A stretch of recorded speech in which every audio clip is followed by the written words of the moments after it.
We were sitting in the waiting room, and the doctor came out and he said, it's either osteosarcoma or Ewing sarcoma, and you should hope that it's Ewing sarcoma. And finding ourselves sitting there, hoping that our child had one cancer over another, it's a strange place to be.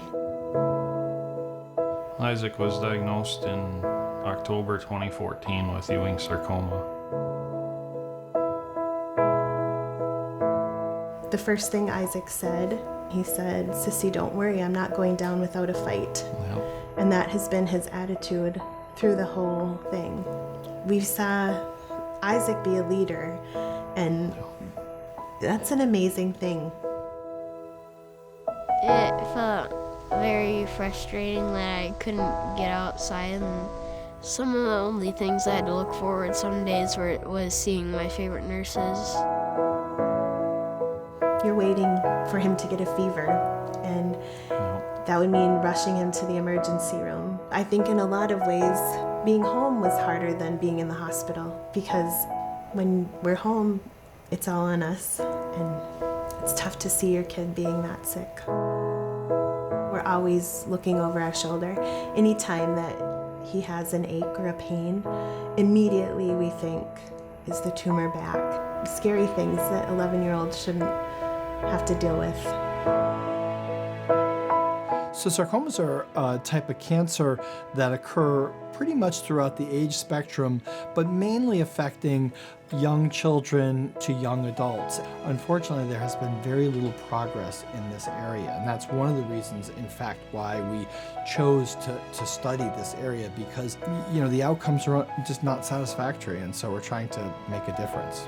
And so if we could somehow target that cancer with unique approaches that either bring drugs right into the cancer cells or bring the immune system into the cancer to kill the cancer cells, that may be really quite a significant advance in terms of targeting the cancer cells and preventing relapse from occurring or treating relapse disease.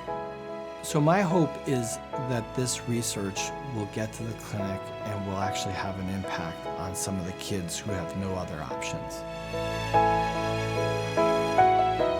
The university really kind of carries a long tradition of immune-based therapies, and ideas bounce from person to person.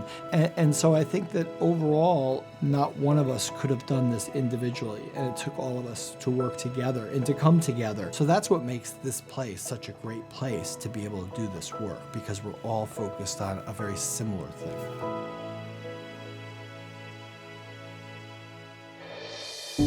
We had no idea how hard any of this would be, how hard it would be to go through treatment with Isaac, but we also had no idea how brave and resilient he would be.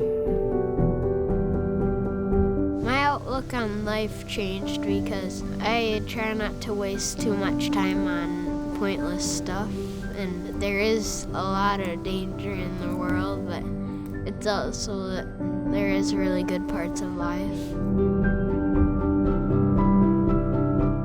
Isaac just wants to be a regular kid. He doesn't want anybody to look at him any different. And in fact, I think if he could have one wish, it would be that everybody would forget that he ever had cancer. If I can give one more kid a chance to get to first grade or to see that graduation gown, then we've succeeded. Cancer research has given us hope. Without there being researchers, doctors that are working to find a cure, to find treatment for things like Ewing sarcoma, we could have lost our boy. Philippians 4:13. I can do all things through Christ who strengthens me. No matter what the cancer tries to do, God will give me the strength to handle it. Thank you for supporting me in my fight against cancer.